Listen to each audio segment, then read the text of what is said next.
Esse vídeo foi feito por alunos do segundo ano do Cefet de 2019 pelo curso de Telecomunicações e tem como objetivo relatar a história do rádio AM no Brasil.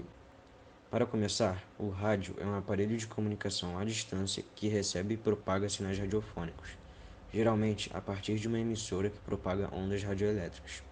Foi por muito tempo o principal método de transmissão via rádio e é caracterizado pelo longo alcance dos sinais e sua frequência AM, que é sujeita a interferências de outras fontes eletromagnéticas. Origem do rádio e primeiras radioemissões AM. Segundo alguns autores, a tecnologia de transmissão de som por ondas de rádio foi desenvolvida pelo italiano Guglielmo Marconi no fim do século XIX. Em 1893, no Brasil, o padre Roberto Lendel de Moura também buscava resultados semelhantes em experiências feitas em Porto Alegre, onde fez as primeiras transmissões de rádio do mundo. No dia 7 de setembro de 1922, a ópera O Guarani, de Carlos Gomes, foi transmitida do Teatro Municipal para alto-falantes instalados na Exposição Centenária da Independência Brasileira, assombrando a população ali presente.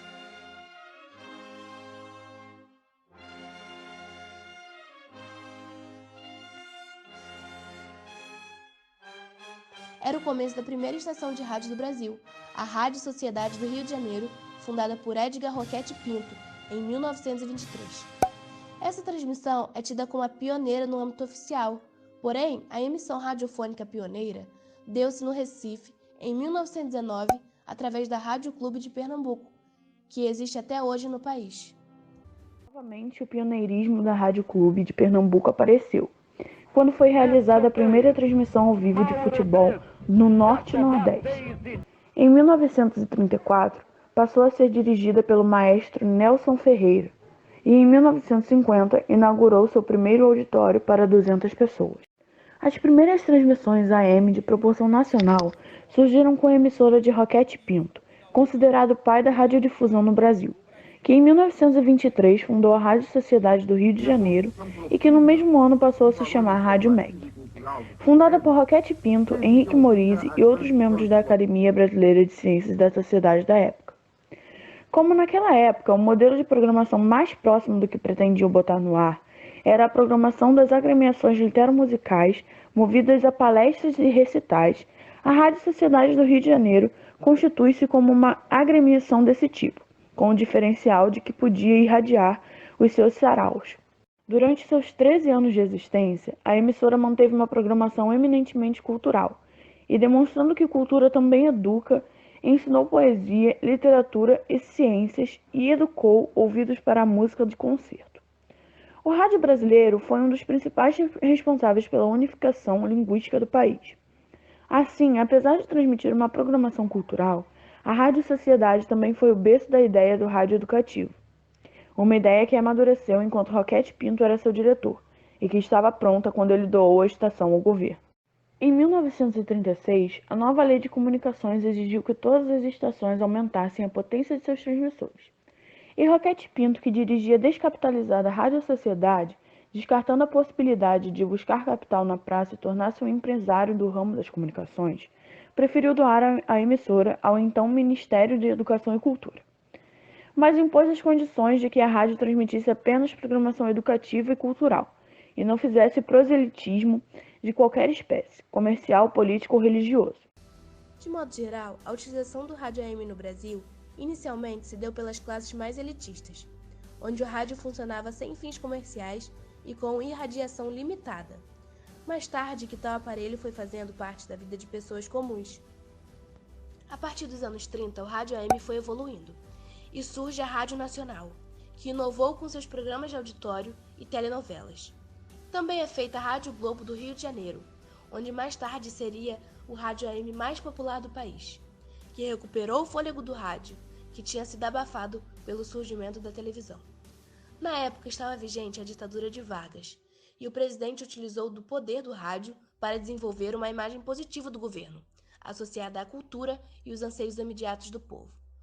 Na década de 40, considerado os anos dourados do rádio brasileiro, apesar do ainda vigente Estado Novo de Vargas, a cultura brasileira vive um de seus melhores momentos, com seus maiores níveis de popularidade e criatividade com relação às canções populares e aos programas de auditório, além do surgimento de artistas famosos que perduram até hoje nos sistemas de comunicações.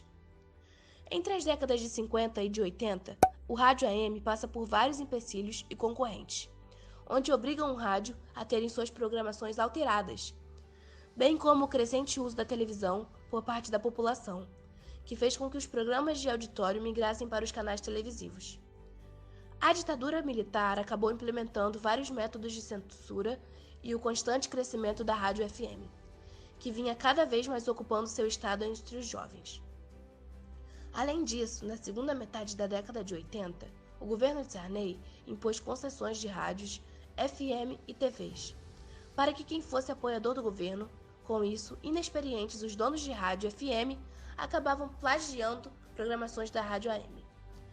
Mesmo com essas complicações e sendo considerada brega pelos jovens, o rádio AM ainda assim continuou fazendo parte da rede de consumo do brasileiro, se popularizando pelos programas esportivos e policiais, sendo narrados por locutores de boa voz e excelente estilo comunicativo. A partir dos anos 90 até a contemporaneidade, o rádio FM cresceu tanto de popularidade, como também se mostrou muito mais evoluída do que o rádio AM, que enfrenta constantemente vários problemas com interferência. Situação essa que se agravou após a ex-presidente do Brasil, Dilma Rousseff, ter assinado um decreto em 2013, onde autorizava a migração dos rádios AM para FM. Essa migração visava fortalecer as emissoras de rádio, que hoje são prejudicadas pelo abandono do dial AM. Esse abandono é motivado pela presença de interferências em tal faixa que acabam inviabilizando a sintonia dessas estações por parte dos ouvintes. Com o problema de interferências nos grandes centros urbanos e a produção cada vez menor de aparelhos com recepção de sinal AM, o ministro das Comunicações, Paulo Bernardo, anunciou em junho de 2012, durante o 26º Congresso Brasileiro de Radiodifusão, a decisão do governo de proceder aos estudos para a migração do rádio AM. Ocorreram vários processos que finalmente levaram à possibilidade de mudança das emissoras remanescentes de AM para FM. Em 2013, o governo federal começou a estudar a possibilidade de migração dessas estações para os atuais canais 5 e 6 de TV analógica. Isso foi possível graças ao sinal de televisão digital que foi implantado em todas as capitais e regiões metropolitanas do Brasil em 2018. Com isso, as estações de rádio passaram a ocupar a faixa de frequência adjacente à das rádios FM, fazendo com que as rádios AM sejam cada vez menos utilizadas. A rádio de modulação e amplitude, que fez parte da história do país e do próprio desenvolvimento do rádio, aos poucos está caindo no esquecimento e no desuso de parte da população. Essa foi a história da Rádio AM no Brasil. Se inscrevam no canal para receberem mais conteúdos como esse. Até a próxima!